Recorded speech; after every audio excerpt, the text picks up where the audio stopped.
Hey, good evening. This is going to be a quick, lo-fi, low editing video. Essentially just me talking to a camera, recording my screen here as I'm talking you through a few points. The main idea really that I want to share with you is that when it comes to financial planning, financial decisions, or any advice that you're getting or seeing online or even in person, the answer is always dependent on context, right? If you're thinking about finances and you have a quick absolute answer, I'm going to urge you to slow down. Because the right answer for you could be absolutely wrong for somebody else. And the reason for that is context. It's situational, right? Um, I'll share one example right now that should highlight that fact, as well as uh, give you a fairly concrete thing to think about when it comes to your CPP and OAS and how that affects your other resources. A bit of a background, I received a comment recently, and not that these comments really affect me all that much, but this individual here was quite sure that my video was incorrect because it was talking about deferring OAS. And honestly, for his situation, he's probably right. By the way, if you're commenting on some of my older videos and I'm not responding, I apologize. It seems like older videos, when comments are brought onto those or when people comment on that, it doesn't come to my notification. It doesn't get brought up to my attention as well as the newer ones when people are commenting on it. So my apologies. We are auditing the channel. We are going to be doing our best to be more responsive with these things. Anyway, back to this guy. I'll agree that for his situation, I was probably wrong. Uh, I might come across as biased towards deferring and delaying government benefits and government pensions. I guess I'll take that as a compliment. The truth is,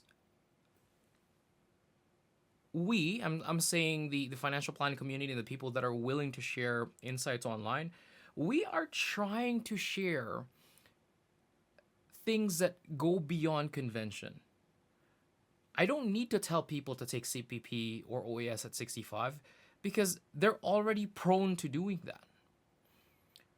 And there's benefits to taking it early or delaying it.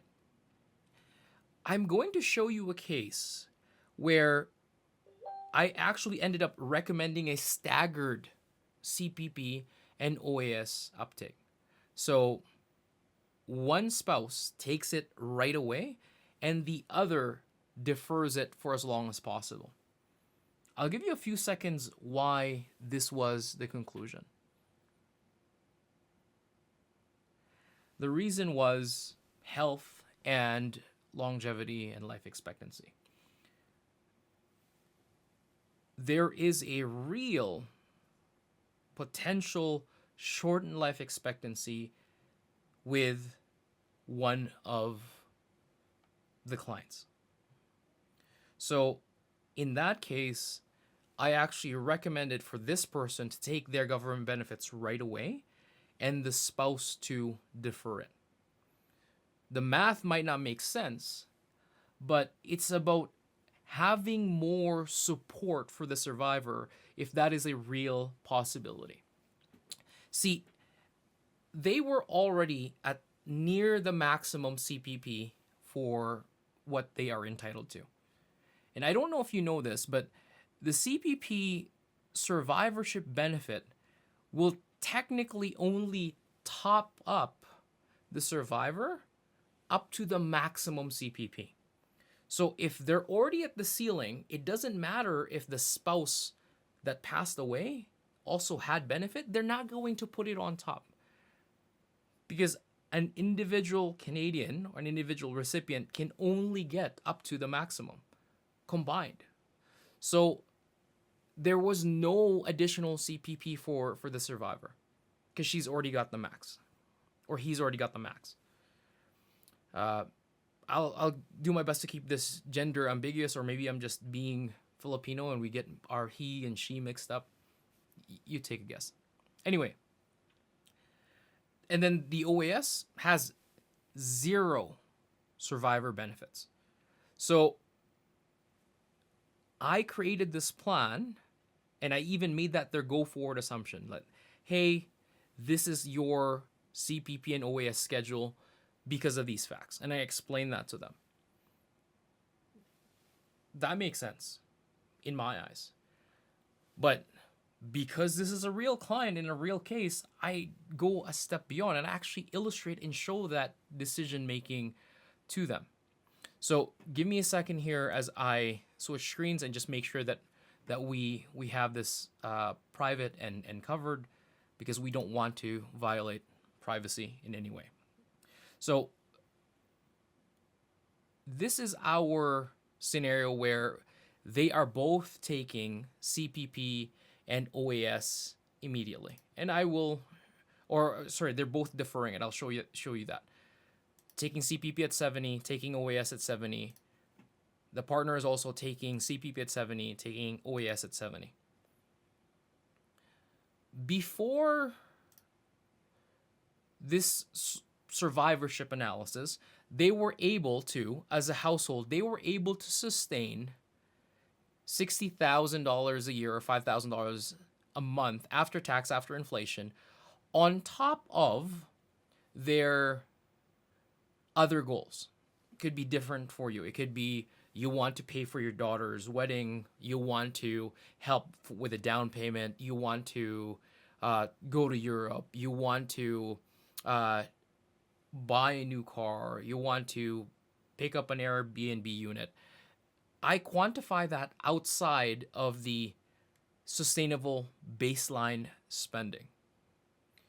And in this situation, with this decision to defer CPP and OAS, the survivor's cash flow dropped significantly to $47,338 a year. Just about $4,000 a month. And then what if we did the staggered approach like I'm recommending? In that case, it's exactly the same assumptions, the same assets. They're able to sustain $60,000 a year, and then after the event, that drops to $50,000. Let's say $3,000 annual improvement after tax, after inflation. And just to quantify what that's like over the lifetime of this plan, by employing that strategy, this family gets an extra $125,000 in spending power. That's what this lifetime expense, that's their ability to meet expenses. Government benefits, even though it was staggered, it's $36,000 more. The estate is actually better as well. $14,000 more after tax. So in this case,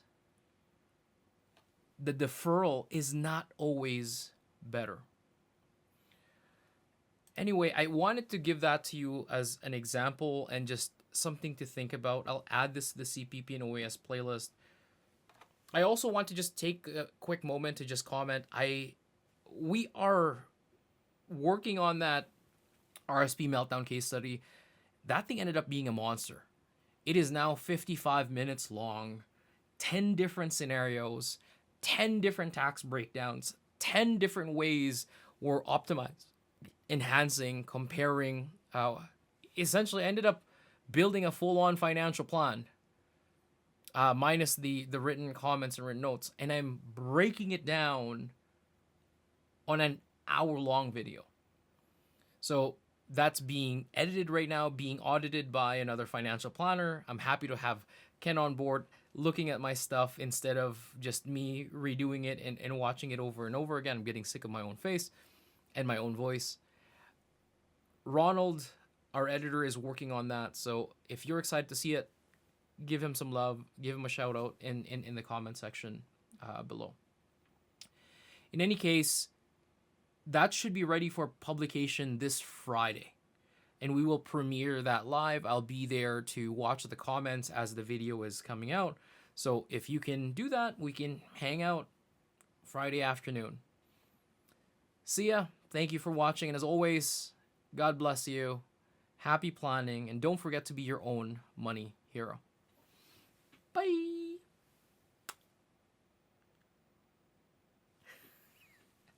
Watch these videos here.